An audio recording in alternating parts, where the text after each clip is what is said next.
Pull up a chair. There's something I want to show you. Tucked under the floorboards in the far corner of the attic, wrapped in thick brown packing paper that has grown brittle with age, I found this. It doesn't look like much. It looks like a textbook. But when this volume was published in the autumn of 1953, it didn't just cause a stir, it caused a national panic. It sold 250,000 copies in its first few weeks.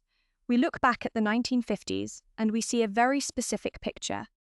We see the television shows like I Love Lucy, where even married couples slept in separate twin beds. We see the pristine pastel kitchens, the white picket fences, and a culture of absolute, sanitized purity. But behind those heavy drapes, in the brand new master bedrooms of the American suburbs, the reality was entirely different.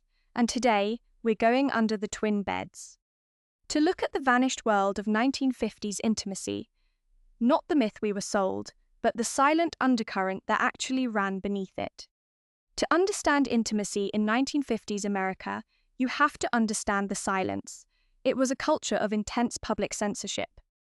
In many states, it was illegal to distribute information about birth control. Discussing intimacy in public was considered not just bad manners, but a moral failing. And then came Alfred Kinsey. Kinsey was a zoologist from Indiana University who decided to apply the cold, hard methods of scientific taxonomy to human behavior. When his report on women was published in 1953, the public morality of the nation was shattered. His findings were staggering. Nearly 50% of the women Kinsey interviewed reported having premarital sex. Over 90% had engaged in intimate physical contact before marriage, and 26% of married women admitted to extramarital affairs. For a society that built its identity on the idea of the pure, untouched suburban housewife, these numbers were impossible to digest. The report was banned in several cities. The Senate launched investigations. Clergy members called it a threat to national security, but the book kept selling. Because for the first time, millions of Americans realized that their private lives, their secret desires and behaviors, were not anomalies, they were the norm.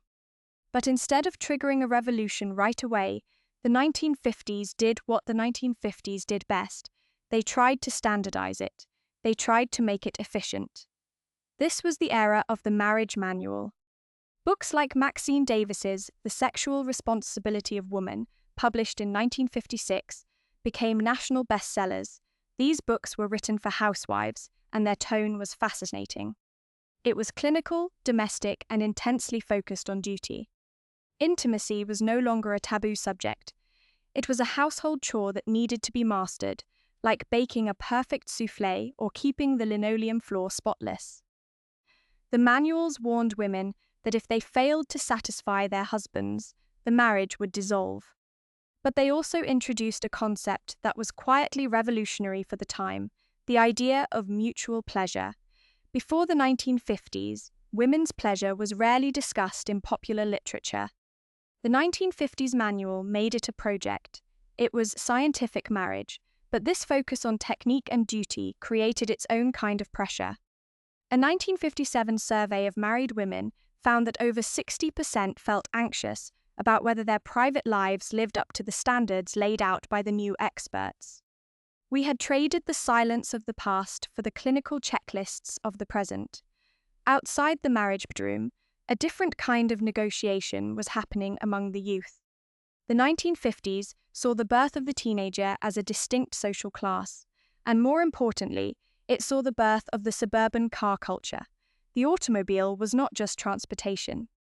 It was a mobile private room, in a world where chaperones were still common, and living at home was the rule until marriage. The car offered something entirely new, unsupervised space. Parking became a recognized social ritual.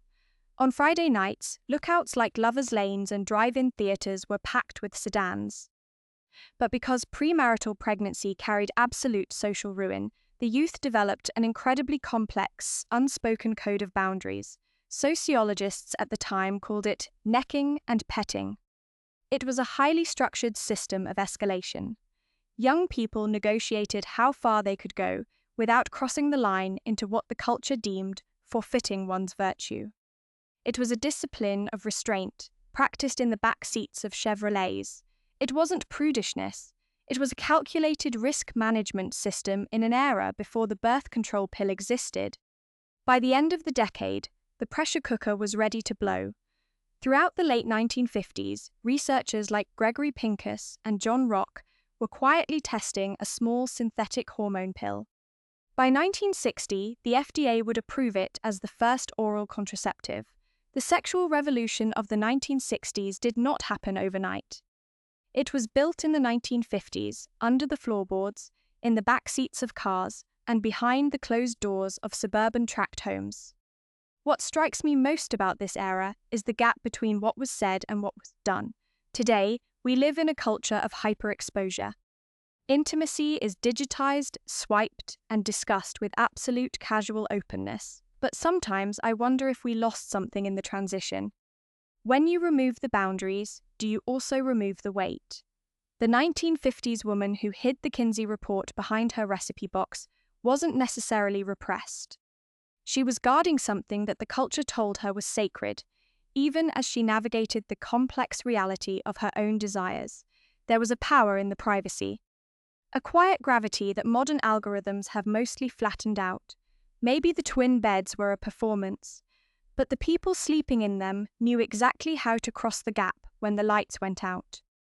If you've got an old book like this tucked away, or if you remember the quiet codes of that era, tell me in the comments. What do you think we actually lost when we made everything public? The attic's always open, and if you haven't already, subscribe. There's a lot more history up here waiting to be uncovered.